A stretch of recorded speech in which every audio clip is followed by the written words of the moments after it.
What you love, you empower. جو چیز آپ کو بہت زیادہ پسند ہوتی ہے، آپ کی برننگ ڈیزائر ہوتی ہے، اگر آپ لگاتار آپ اس پہ فوکس رکھتے ہیں تو آپ اس کو پاور دے رہے ہیں، آپ اس کو انرجی دے رہے ہیں. جس سوچ پہ توجہ رکھنے سے آپ کی فیلنگ خوف والی ہو جاتی ہے. What you fair you empower. آپ اس کو طاقت دے رہے ہوتے ہیں. And what you empower you attract in your life. اب یہ دونوں چیزیں ہیں. جس چیز کو آپ لو کرتے ہیں، جو آپ کو بہت پسند ہے کہ آپ کی لائف میں آئے، وہ اچھا گھر ہو سکتا ہے، اچھے مالی حالات ہو سکتے ہیں، اچھی صحت ہو سکتی ہے، آپ کی برننگ ڈیزائر.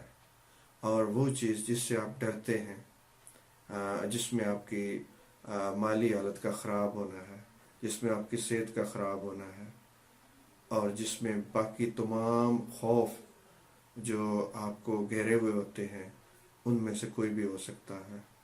تو جس کو آپ امپاور کریں گے، you attract what you empower in your life. اگر آپ آٹومیٹک رہیں گے، اپنی مرضی سے امپاور نہیں کریں گے، تو جس چیز پہ آپ کا فوکس آٹومیٹکلی زیادہ رہے گا، وہ چیز آپ کی لائف میں زیادہ آئے گی.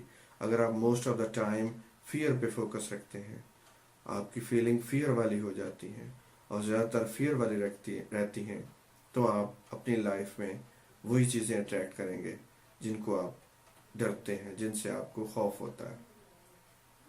بالکل اسی طریقے سے اگر آپ اپنی لائف میں زیادہ وقت انہی چیزوں کے اوپر مائنڈ کو رکھیں گے جو آپ کو بہت پسند ہے کہ آپ کی لائف میں آئے، بے شک اس وقت آپ کی لائف میں نہیں ہے، آپ کی برننگ ڈیزائر ہے، آپ ان پہ جب توجہ رکھتے ہیں، اپنے مائنڈ کو رکھتے ہیں، تو آپ کی فیلنگ بدلنا شروع ہو جاتی ہیں.